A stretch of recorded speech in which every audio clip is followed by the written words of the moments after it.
And just a minute. Okay. And then is it in the chatting room or she will be asking verbally? I will asking. Okay. I will Asking. asking. Yeah. Oh, you will ask? Okay, please, please Okay. activate your Uh, video. Yeah, oh, please. Okay, thank you. okay. May I asking in Indonesia? Okay, Ya, please, silakan please. Bu. No problem. It's okay. No problem. Oke. It's okay.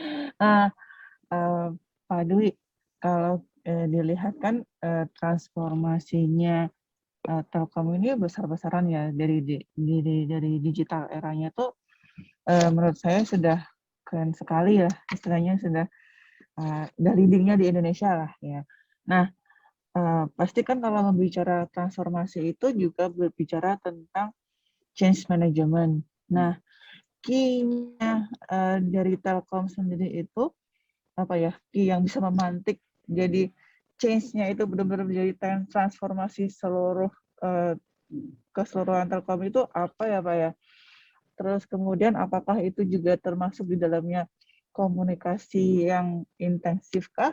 Atau mungkin ada key lain yang bisa kayak it's momennya yang bisa memang benar-benar bikin si Telkom ini transform ke digital era. Terima kasih. Okay, Baik, please, Pak Dwi. Bu Lukmanita ya. Jadi Telkom ya itu punya selevel SVP Group Corporate Transformation di bawah CEO. Kenapa ini ada satu khusus yang menangani terkait dengan transformation? Karena tadi betul disampaikan Bu Lukmanita, kita ini sedang melakukan transformasi secara besar-besaran. Nah, dilalahnya itu pasnya adalah pandemik. Jadi malah dipercepat, ya. Jadi dipercepat dan kita ini merubah dari telco ke digital telco. Itu yang pertama kali dilakukan perubahan adalah di people-nya. Jadi melalui apa? Melalui digital culture. Mulainya dari mana? Mindset-nya dulu. Jadi itu penting. Ya, tadi dilihat dari profil karyawan Telkom 58% usia di bawah 40 tahun. Masih separuhnya itu yang di atas 40 tahun. Nah, untuk melakukan perubahan transformasi itu kita harus menyamakan dulu persepsi terkait dengan digital mindset.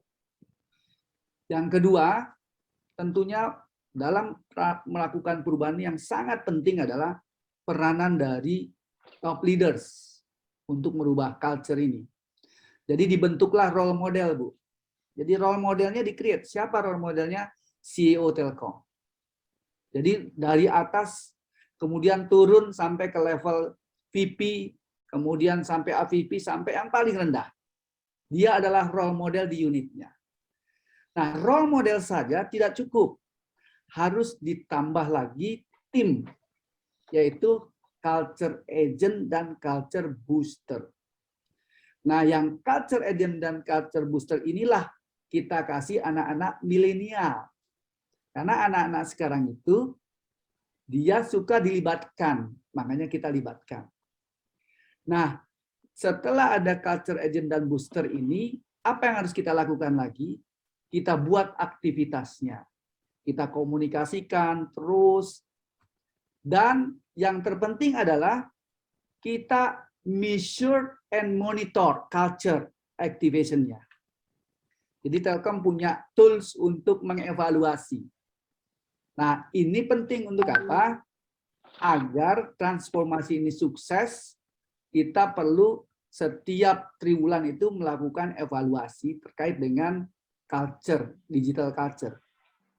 Nah, setelah itu dari people-nya juga dibangun capability-nya, Bu. Jadi bukan hanya untuk mindset dan culture-nya saja, tapi digital capability.